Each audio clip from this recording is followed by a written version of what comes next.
Saudara, mari kita mendengarkan pembacaan firman Tuhan yang diambil dari 2 Raja-Raja 24 ayat 1 sampai dengan 20.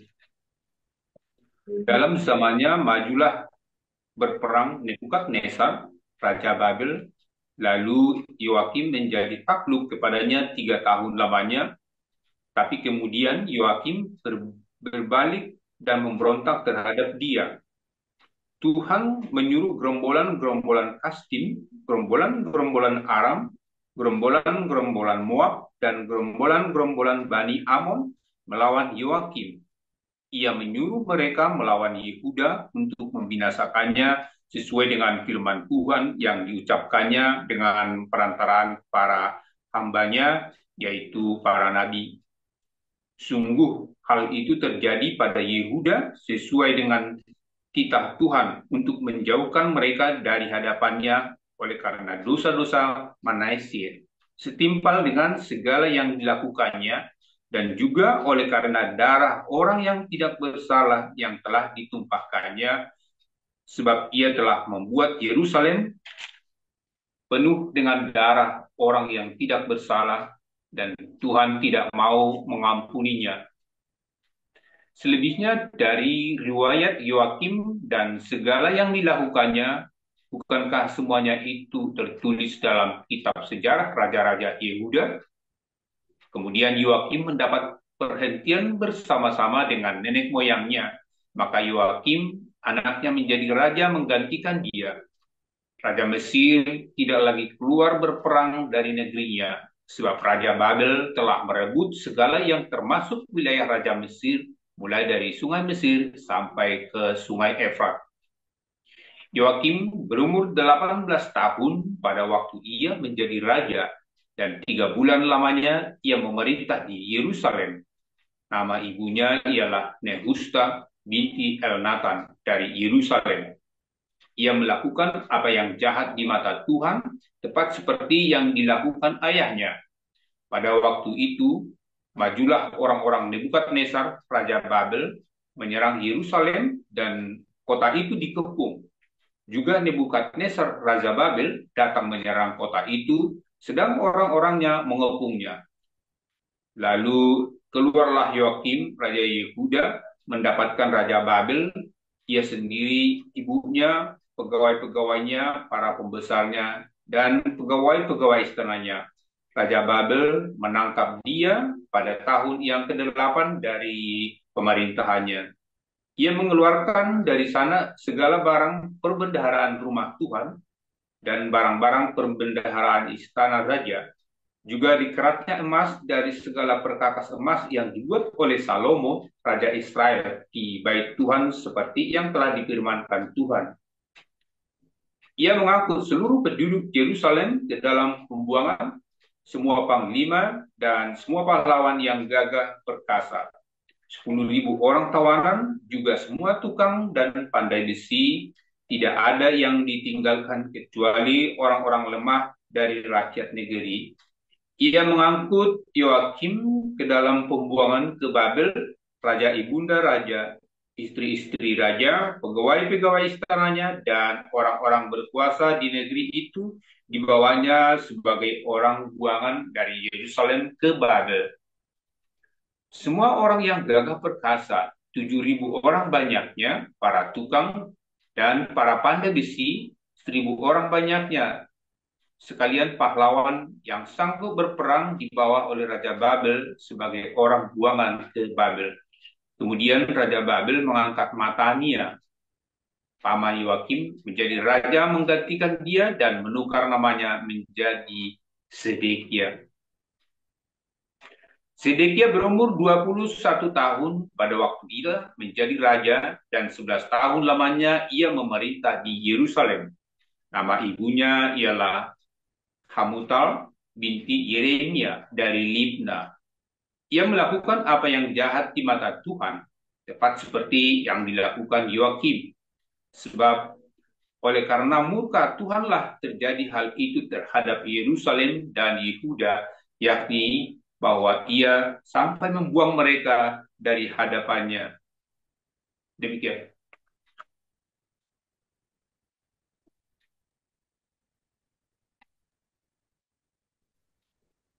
Saya akan lanjutkan dari 2 Raja-Raja 25 ayat 1 sampai 30. Maka pada tahun ke-9 dari pemerintahannya, dalam bulan yang ke-10, pada tanggal 10 bulan itu, datanglah Nebukadnezar, Raja Babel, dengan segala tentaranya menyerang Yerusalem. Ia berkemah mengepungnya dan mendirikan tembok pengepungan sekelilingnya. Demikianlah kota itu terkepung sampai tahun yang ke-11 zaman Raja Zedekia. Pada tanggal 9 bulan yang keempat, ketika kelaparan sudah merajalela di kota itu dan tidak ada lagi makanan pada rakyat negeri itu, maka dibelah oranglah tembok kota itu. Dan semua tentara melarikan diri malam-malam melalui pintu gerbang antara kedua tembok yang ada di dekat Taman Raja. Sekalipun orang Kasdim mengepung kota itu sekeliling, mereka lari menuju ke arah Yordan. Tetapi tentara Kasdim mengejar raja dari belakang dan mencapai dia di dataran Yeriko. Segala tentaranya telah berserak-serak meninggalkan dia. Mereka menangkap raja dan membawa dia kepada Raja Babel di Ribla, yang menjatuhkan hukuman atas dia. Orang menyembelih anak-anak Zedekia di depan matanya. Kemudian dibutakannya lah mata Zedekia. Lalu dia dibelenggu dengan rantai tembaga dan dibawa ke Babel.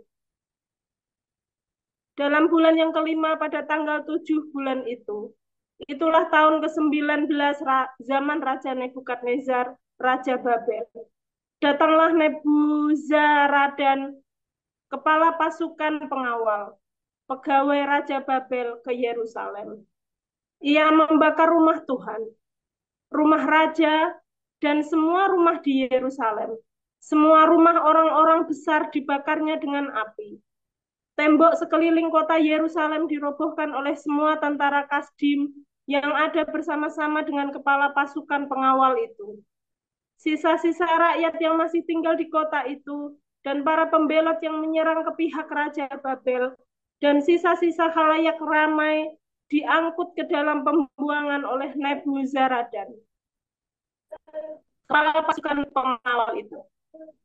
Hanya beberapa orang miskin dari negeri itu ditinggalkan oleh kepala pasukan pengawal itu untuk menjadi tukang-tukang kebun anggur dan peladang-peladang.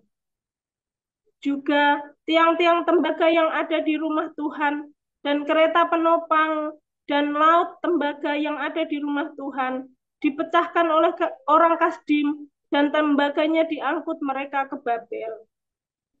Kuali-kuali, penyodok-penyodok, pisau-pisau, dan cawan-cawan, dan segala perkakas tembaga yang dipakai untuk menyelenggarakan kebaktian, diambil mereka. Juga perbaraan-perbaraan dan bokor-bokor penyiraman, baik segala yang dari emas maupun segala yang dari perak, diambil oleh kepala pasukan pengawal itu.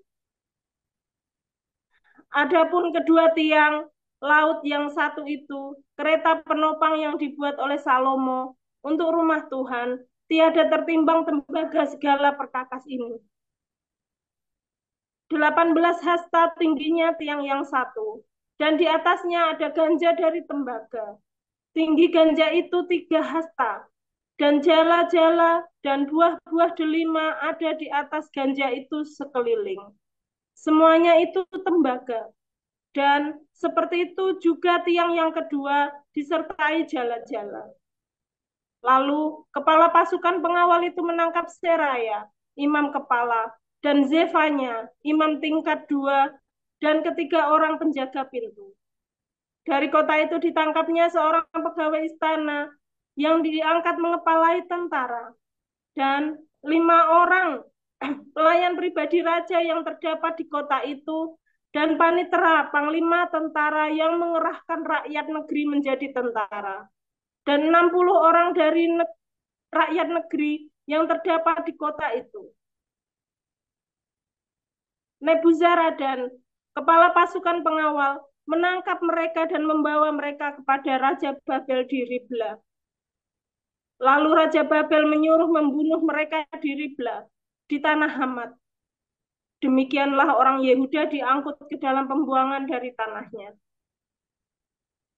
tentang rakyat yang masih tinggal di tanah Yehuda, yang ditinggalkan oleh Nebukadnezar, Raja Babel. Diangkatnya lah atas mereka Gedalia bin Ahikam bin Safan.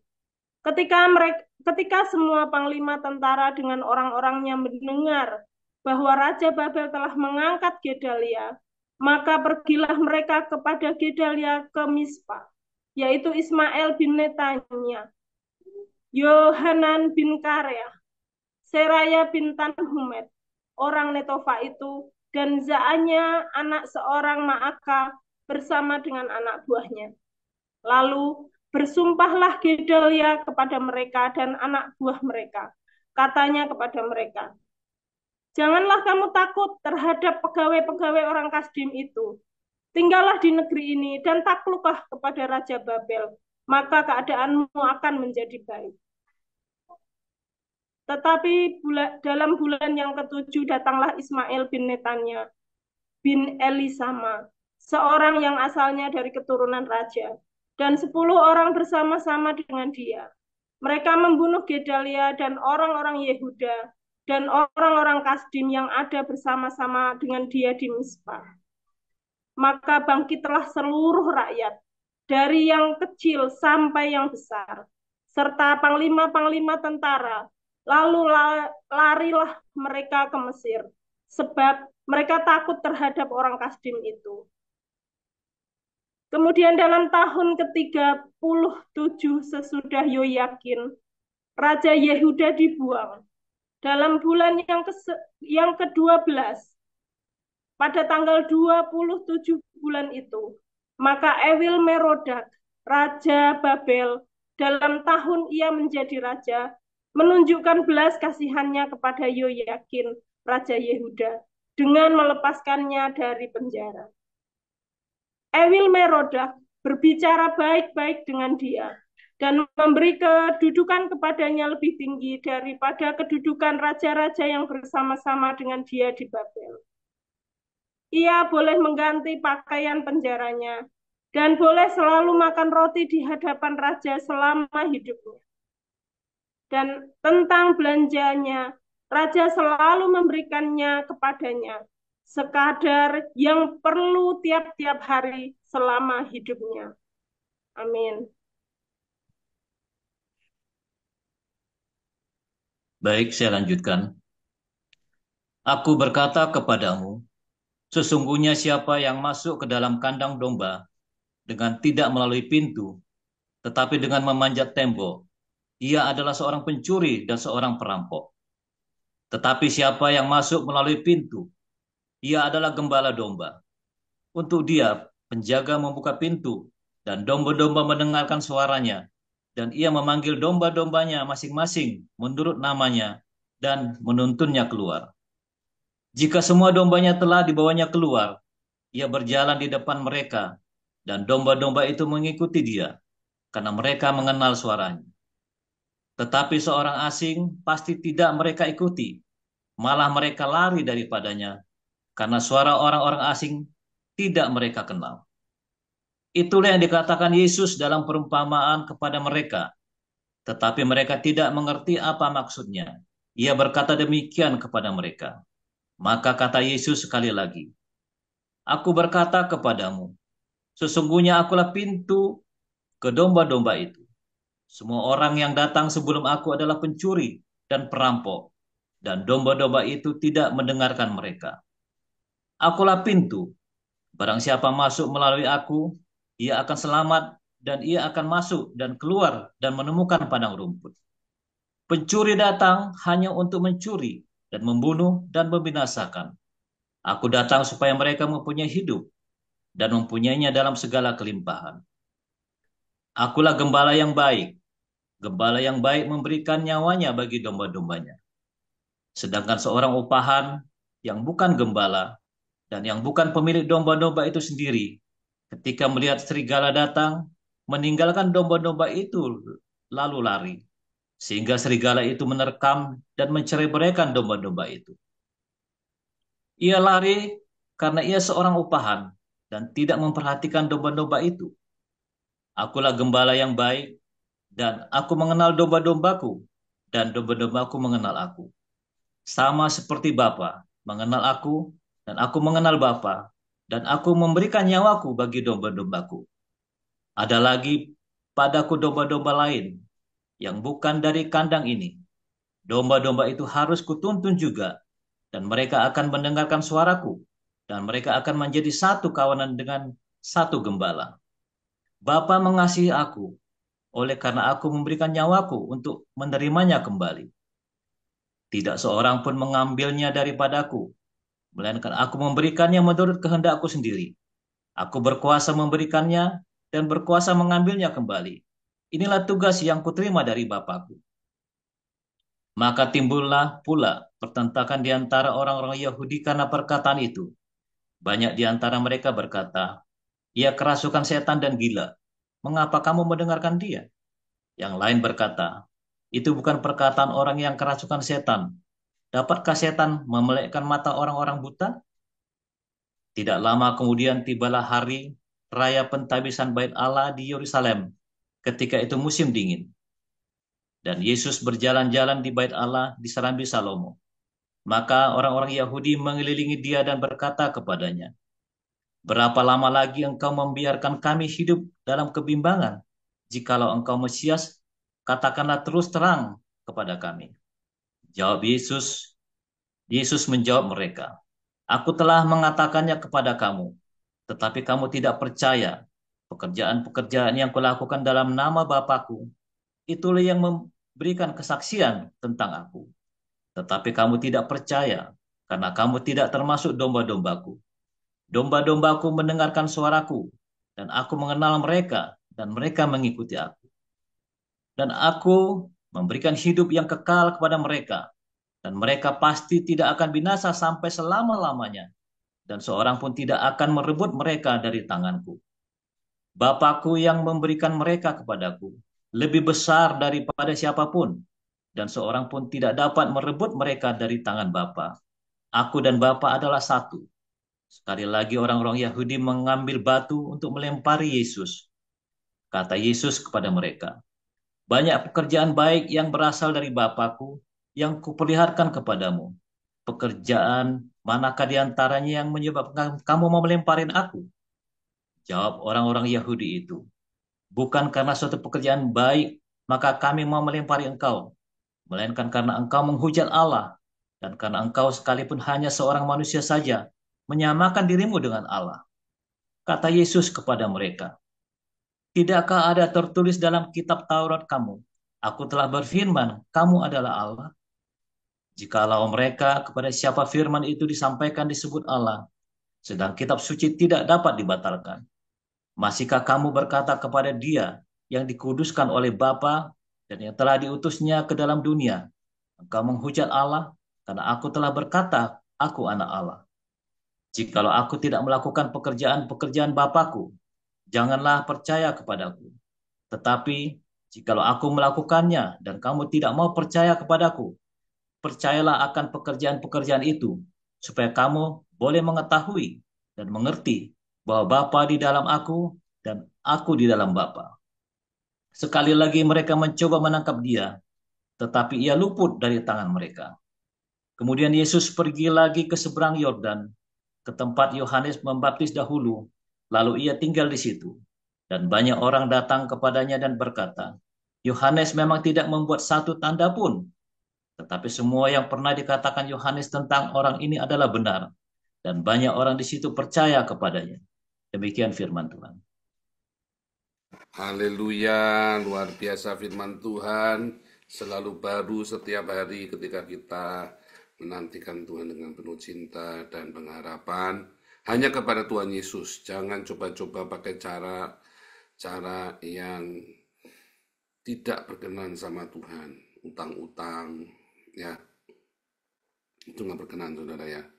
Ketika kamu ya dikit-dikit utang, konsumtif, nggak ada, ya sudah, saudara pasrah mau diapain lagi. Itu saudara ya. Kamu juga belajar, ya sudah diajarin semua di sini, hidup disiplin, hidup sederhana.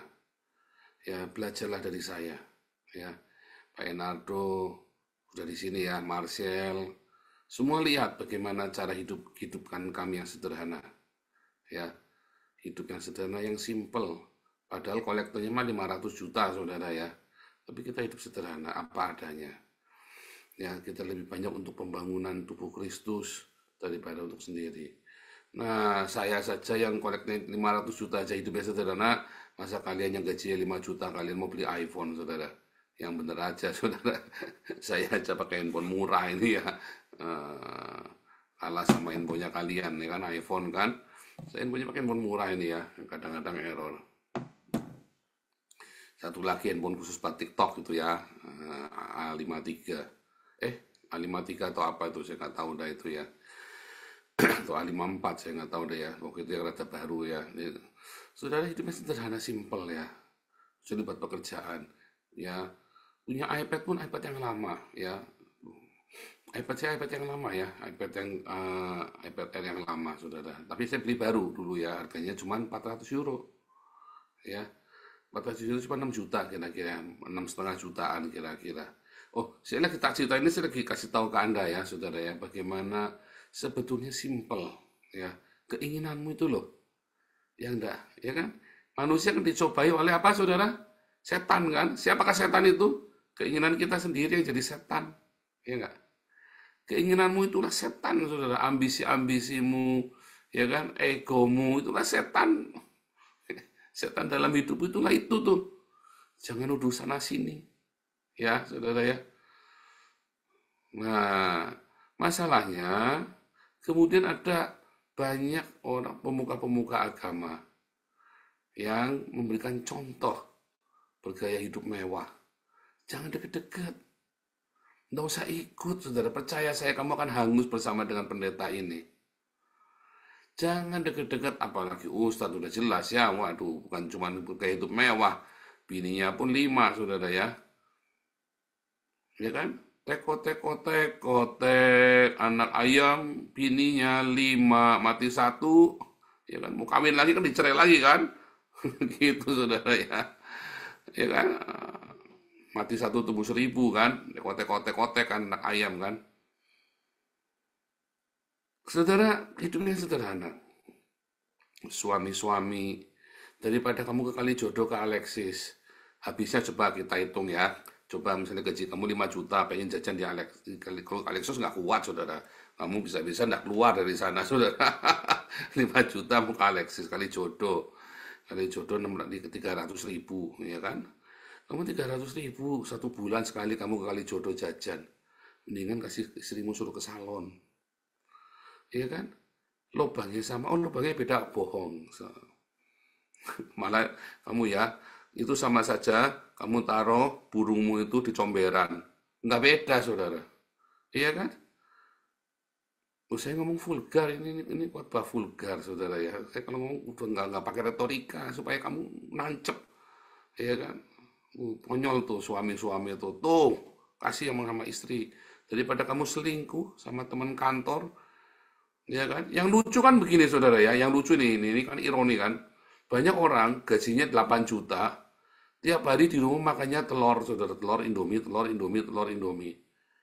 lalu dia punya adminnya di kantor gajinya cuma 3 juta, punya iPhone, saudara.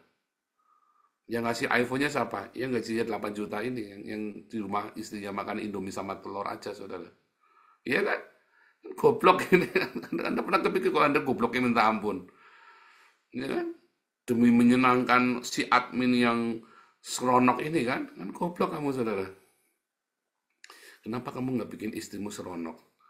Padahal, saudara ya, kalau si admin ini jadi istrimu, ya sama saja, mak lampir juga, saudara, bebek gombel. Coba istrimu yang kamu bikin cantik. Saya mah begitu, saudara ya. Pantang saya kasih orang lebih daripada istri saya. Nggak pernah, amit-amit, saudara ya. Amit-amit, nggak pernah saya kasih orang siapapun lebih dari saya ngasih ke istri saya, ke anak saya, saudara. Selalu, makanya anak istri saya selalu cantik, selalu cakep ya, saudara ya. Dulu malah teman-teman SMA yang dulu seneng sama saya, yang dulu kelihatannya katanya cantik-cantik. Ya, sekarang ya tetap lebih cantik Ana, saudara. Tetap, ya kan? Saya prioritaskan apa segala macam, tetap lebih cantik Ana. Ya nggak, saudara? Ya serius, saudara ya. Saudara, kenapa ya? Karena saya tahu daripada saya nyenengin orang dengan istri sendiri, itu seumur hidup tinggal bareng-bareng. Ya kan? Nah itu semua Anda perlu ada yang ngajarin. Itu kan sebenarnya kan pilihan mempermudah hidupmu, saudara. Ya kan? Istri cerewet pak, kayak nenek lampir. Istri cewek kayak nenek lampir. Soalnya dia tahu kamu punya uang, tapi uangnya dikasihkan ke orang lain, bukan kasih ke istrimu, saudara. Ya kan? Coba kalau kasihkan ke istrimu, kamu hidup yang sederhana, kamu ajarin anak istrimu hidup yang sederhana. Ya kan? Nabung. Kayak anak, nggak nyangka kita bisa tinggal di Belanda. Ya kan? Nggak nyangka kita semua, kenapa? Kita punya hikmat. Ya kan? Jadi kalau di rumah istri punya uang belanja, jangan dihabisin. Nabung. Suami-suami nabung. Tiba-tiba, yuk mah kita pergi yuk nengokin Pak Paul di Belanda. Wah, duitnya cuma dikit. Oh, nggak apa-apa kata Pak Paul, cuma modal tiket saja sama visa. Di sini tinggal di Pastori. Ini nggak apa-apa tuh saudara. Kalau boros nababan mau sama suaminya ke sini kan tinggal di Pastori ada. Masa enggak boleh? Ya kan? Masa Monang kalau mau ke sini enggak boleh? Ya boleh, cuma modal. Kemarin saya tanya Pak Enardo, berdua pergi sama Marcel, habisnya berapa itu uang tiketnya sama visa? Cuma 25 juta, saudara, berdua itu ya. Uang balik, coba murah 25 juta, kamu daripada jalan-jalan ke Papua, saudara, dari Jakarta ke Papua, nggak cukup 25 juta, kamu saudara, tiket pesawatnya saja 8 juta. Satu orang ya, sejalan 8 juta, paling murah 4 juta. Kalau kamu berdua ke Raja Ampat, ya kan 8 juta kali 2 udah 16 juta, belum hotelnya, belum segala macam. Aduh, udah mumet, mendingan kamu ke Belanda saja lebih murah. Siapa tahu kan dapat ada ini kan ada wangsit ada apa, kamu namanya orang ke sini membuka wawasanmu ya, saudara ya. Kita ada pastori, kamu bisa tinggal di sini ya beberapa hari, tapi janjian dulu ya, janjian dulu ya, dan prioritas untuk pengurus dulu ya, prioritas untuk para pengurus yang aktivis kita ya, karena full ya, kita pastornya full ya, mesti janjian dulu jadinya. Nah saudara, kehidupannya sederhana ini sebenarnya diajarkan oleh Tuhan Yesus. Makanya Tuhan Yesus bilang, akulah pintu. Pintu kemana? Pintu ke padang rumput yang hijau.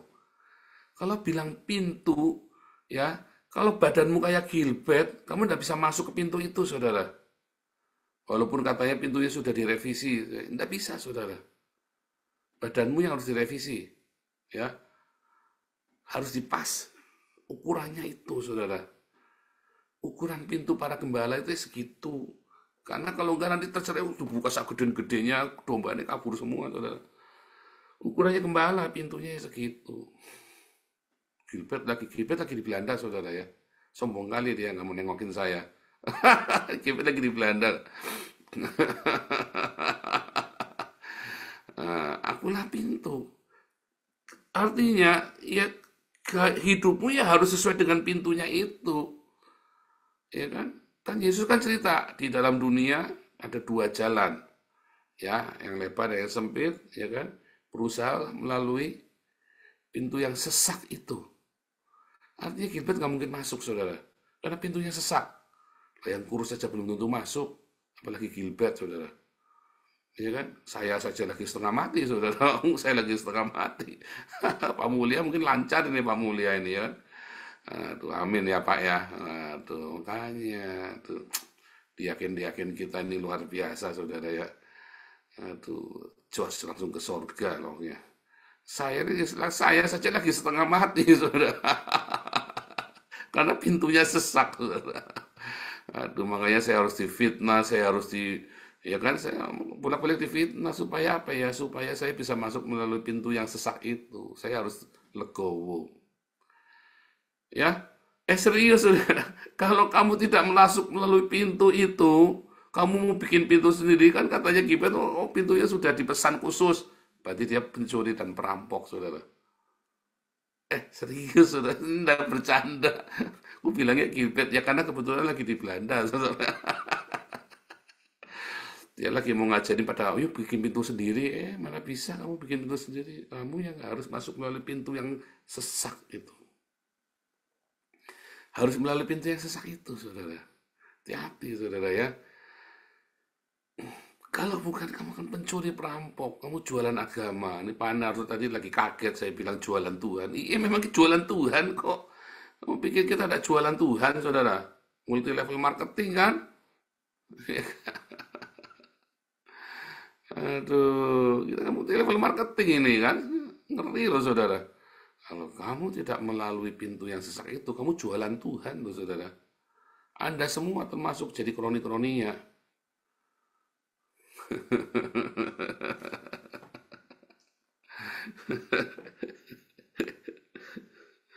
Kamu jualan Tuhan, saudara. Ngeri, saudara. Kamu harus melalui pintu yang sesak itu. Kamu harus meneladani Tuhan Yesus yang sederhana hidupnya. Aduh, saudara, ini banyak pendeta-pendeta ya. Maunya seperti Abraham kayanya. Tapi kamu tahu nggak Abraham itu sederhana sekali, saudara. Abraham itu tidak pernah pakai Ferrari, saudara. Ya iya Pak, itu 3.500 tahun. Lah iya makanya. Ya, Abraham itu pakainya onta, saudara. Nggak pakai Ferrari. Nah sekarang kamu mau gaya hidupnya Abraham kaya raya, ya kamu kudu naik onta. Jangan naik Ferrari. Dasar blow on ini pendeta-pendeta ini kadang-kadang ya. Karena Anda ikut Hagios Bible College, lulusannya dari Seminari Bethel, makanya tolong saudara. Mestinya masuknya Bible College-nya Hagios. Nanti diajari, Abraham kaya loh, tapi naik onta. Ya saudara ya. Aduh. Ya, kalau kamu tidak melalui pintu yang sesak itu, saudara, kamu adalah pencuri dan perampok, jualan Tuhan, MLM gereja, skema Ponzi, saudara. Itu kan orang pada ditangkepin semua, itu kan di Amerika kan. Yang pada jualan gereja, yang diuntungkan siapa, saudara, kalau kamu LM coba. Kamu tahu kata M-Way, dari mana idenya, saudara? I am the way. Ya kan, akulah jalan kan. Ya kan kata M-Way, kamu nyadari nggak itu katanya I am the way itu maksudnya? Ya kan, skema ponzinya M-Way itu, saya langsung menunjuk aja ya. Skema ponzinya M-Way itu adalah skema ponzi yang diambil dari Alkitab, saudara. Pemuridan 15-15 kan? Ya kan? Sukses kan M-Way kan? Sukses. Dimotivasi dalam kelompok kecil, nanti ada LC, ya kan? Nanti ada pertemuan-pertemuan, ya kan? Persis kan sama kan? Kelompok-kelompok sel, nanti ada lagi pertemuan besar, nanti ada leader meeting, nanti ada lagi yang lebih besar lagi, ada jenjangnya, ya, aktivis, diaken, penatua, ya kan? Pemimpin kelompok sel, ya, pemimpin wilayah, ya kan? Yang paling seneng siapa? Yang sudah diamond, saudara, ya kan? Yang paling dia duduk-duduk manis saja dia sudah dapat uang.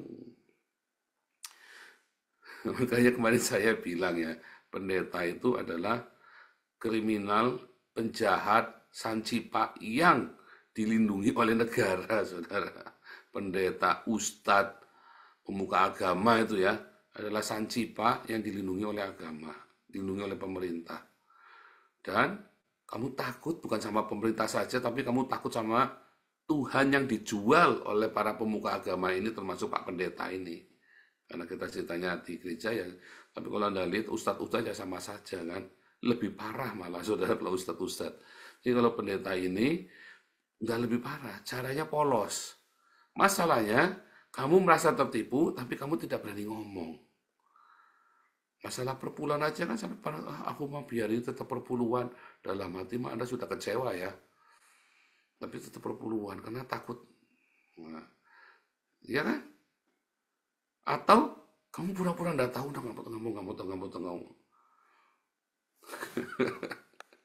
Atau kamu sambil ngasih, sambil ngoceh, sambil ngomel, ya kan? Tapi tetap ngasih sambil ngomel. Ya kan? Kamu adalah korban skema Ponzi dari MLM. Karena pendetamu jualan Tuhan dengan cara MLM, multilevel.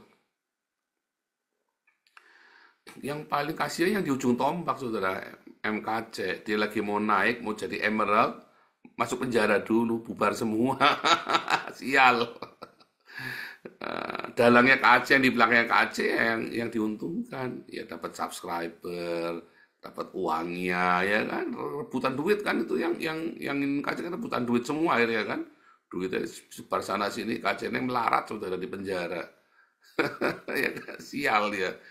Yang kasihannya di ujung tombak ini dimasukkan penjara, ya kan. Yang gila pintar, kalau saya pintar saudara ya, dirapi semua. Kenapa pintar? Karena Tuhan tuntun saya. Dan mengapa saya pintar? Karena saya tidak serakah. Saya membantu downline saya untuk bertumbuh seperti saya. Iya kan? Saya mengequip kalian kan. Semua yang saya dapatkan saya bagi kalian semua kan. Ada nggak? Saya ini adalah diamond yang baik buat kalian. Kalau MLM ini saya ini diamond yang baik. Semua penghasilan saya bagi semua komisi saya untuk support kalian. Wah, hebat kan? Saya ini diamond yang baik. Diamond loh, diamond itu diamond itu loh. Saya ini diamond yang baik, saudara. Ya, saya membagi kepada Anda semua, sehingga Anda juga bisa bertumbuh sama-sama. Makanya saya nggak ketangkap polisi. Makanya saya eksis. Kenapa? Intinya, seorang leader harus belajar memberikan teladan seperti Tuhan Yesus memberikan teladan. Kalau enggak, semua yang kamu ngomong itu bullshit semua tentang Tuhan. Bullshit, bullshit, saudara. Tai kebo, nol putul. Karena semua yang kamu ngomong, kamu harus tunjukkan ini loh caranya, kerjainnya. Ini loh cara ngerjainnya. Ya, apalagi TikTok sekarang ya, TikTok, YouTube sekarang buat cari duit. Bullshit semuanya, saudara. Akhirnya ribut tok, gegeran tok. Ya kan? Sama saya kan mereka takut, saudara. Semua apalagi itu sama saya takut semua, saudara ya. Saya baru nyadari, oh ini orang pada takut sama saya nih. Karena mereka mau nyerang saya, mau nyerang dari mana? Nggak bisa kan? Sombong, iya sombong. Karena saya tunjukkan kepada Anda, saya sombong dengan kesederhanaan saya, saudara. Saya bisa pamer habis-habisan kesederhanaan saya kepada kalian. Menyombongkan, saya bermegah karena saya hidup sederhana. Dan saya senang hidup sederhana ini.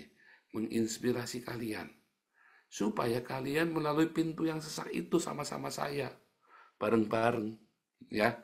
Kalau tidak, maka saya ini adalah tadi. Ya kan? Pendeta yang bikin pintu sendiri. Pencuri dan perampok. Yang ngerampok, maksa. Dan Anda menjadi korbannya. Anda yang dirampok, Anda yang dicuri. Pencuri datang untuk mencuri, membunuh, membinasakan. Makanya akhirnya banyak kepahitan, hancur hidupnya. Tapi kalau kamu di sini, dan kamu ikuti teladan saya, pasti kamu sukses. Kalau kamu tidak ikuti teladan saya, jangan salahin saya. Tanya kamu gini, oh masih utang-utang lah ya, mumet ndase, saudara. Lawang kamu masih ngawur hidupnya kok. Iya kan, saya bilang kemarin ya si Pak Enardo ada cerita, waduh orang ini utang-utang terus Pak, telepon saya terus Pak. Aduh, saya bilang, apaan tobatnya ya? Ya saudara ya, coba disiplin, kalau tidak ya sudah, berarti kamu disuruh puasa. Paling tidak ada beras buat anakmu masak, kayak anak dulu ya, yang penting ada beras buat anak masak, makan. Kalau kita gimana? Makanya sehari sekali saja jam 6. Berarti kita kudu puasa. Nggak kuat Pak. Ya udah kamu kalau nggak kuat ya berarti kamu memang takdirmu kere. Balung ireng. Kamu mau enaknya doang, ya susah saudara. Padahal contohnya kan ini kan hidup sederhana. Kalau kamu hidupnya sederhana, punya barang-barang, jangan mewah-mewah yang sederhana. Punya pakaian, tidak usah yang mewah, semua sederhana. Maka tuntutan hidup sederhana, maka hidup akan stabil. Ada orang menghina kamu, kamu tenang saja. Belajar tutup kuping kalau dihina. Oh iya, kayak saya dihina macam-macam. Pes! Ya, orang yang menghina saya semuanya itu masih ilegal. Saya sudah jadi warga negara Belanda. Ya kan, mantep kan? Orang yang menghina saya itu masuk mana-mana masih ruwet-ruwet, masih jadi ada yang asli tidak jelas, lontang lanu jadi gembel, ada yang jadi pemulung botol, ada yang dihina ini udah muka pantat ini udah jadi warga negara Belanda, saudara. dengan kesederhanaannya, dengan simpelnya. Kenapa? Karena saya ikut pintu yang sempit, pintu yang sesak itu. Ya, ayo teladanilah saya, seperti saya meneladani Kristus. Tuhan Yesus berkati.